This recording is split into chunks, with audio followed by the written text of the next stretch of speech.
G'day and welcome back to the long-awaited third edition of stuff Nick has added to his Phantom collection, which everyone's been waiting for.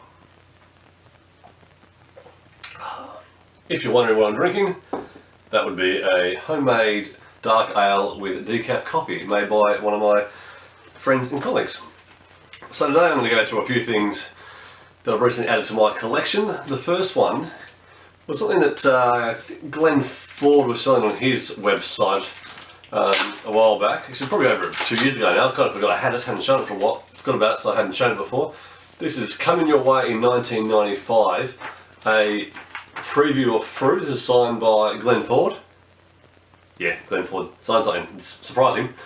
And Jim Shepard, which is a bit rare to get. So this is actually one of the reasons I bought it was Jim Shepard's signature, and that it is a bit something different. So it goes through some of the things that are coming up in 1995. So we had the Triads Part 4, The End of the Road, The Mysterious Ambassador, first complete printing, and another back page there, which is a new Jim Shepard and Glenn Ford story, The Search for Brian, which is now being inked. So that's a picture of the Russ. Can't remember I paid for Glenn's website. Glenn's actually priced his stuff on his website Fanfare very reasonably, I've always found, so always make sure you check it out. Then this is something I bought fairly cheaply from Heritage Auctions back when the dollar was about 75 cents. It's today, time of recording, late October, mid-October, it's around 62 cents. I think I paid about 30 US bucks. Heritage Auctions are horrendous postage. So this is the Phantom, the Charlton, or Charlton King Gold Key series. Charlton number 35, so one of the earlier Charltons, graded 9.0. I checked the CGC database. There's a few graded higher than this. It's only graded about 7 or 8. You don't get many graded Phantoms generally. I bought this because I was a good hammer price. I think overall I ended up paying 70 bucks shipped to me with a few other things. More just a novelty. I have completed, since the last video, the complete Charlton Gold Key series as well. Just something different to have in the collection. I've always wanted to have one, so why not? The next thing is Phantom related. It was Paul Mason's new comic, which he did through Kickstarter, Flock, Chapter 1, Warbird. I won't go too much in the story because it gives it away.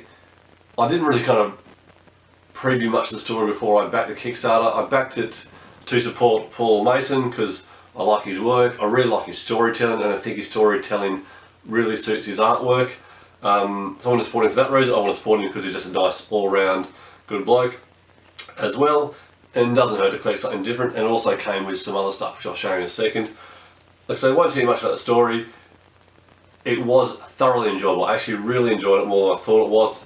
First couple of pages, thought this is a bit different, and it is different, but it's good different. It's got a bit of humour in it. It's Australian, so if you can find that on sale or reach out to Paul Mason, I'm sure you can grab yourself a copy still, and hopefully there'll be a second one. And one of the reasons I got it, because I'm sure you get this from Paul Mason as well, you can get his Kid Phantom, his unofficial sketchbook, and his work in progress book, which he was doing and selling around the times of the Kid Phantom in its 10 issue run. Something a bit different for the collection, and we've got the other Kid Phantom stuff, so it was actually really good to be able to kind of see Paul's thoughts and notes throughout the journey of publishing and making Kid Phantom. And the last one, which is also discussed in another upcoming video, was Berat Na Leva number 2, which is a Fijian Phantom series. It did 5 or 7 issues, can't remember off the top of my head. This is number 2, which I'm not a grader, but it's bloody good condition. I did not set out to buy this. I recently bought far too many comics in a auction from Tulloch's auction in Launceston. Thankfully my parents still live up north of Tasmania, so they collected them for me to pay shipping. I bought this in a folder. It had 8 Series 100s in it, in not great condition then, but still happy with what I purchased for. And it had 4 additional comics, was just the notation.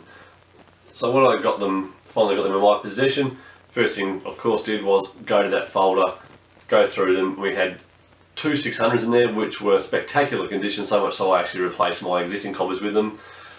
It had a copy of the Shadow number 163 in terrible condition, and a Jungle Flash Gordon from 1979, getting my characters there confused.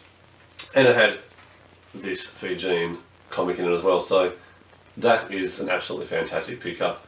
I can't read it because it's not in English. Can't remember what story it is now. It's just a complete novelty. I wouldn't go the way to track this down, to buy it, but it's fantastic to have. Will I sell it? Well, who knows. It's not really fits well in my collection, but see what happens one day. But at the moment, I actually really enjoy having it. I think it's just a great little piece. So there's my some of my latest additions in the comic book world of fandom.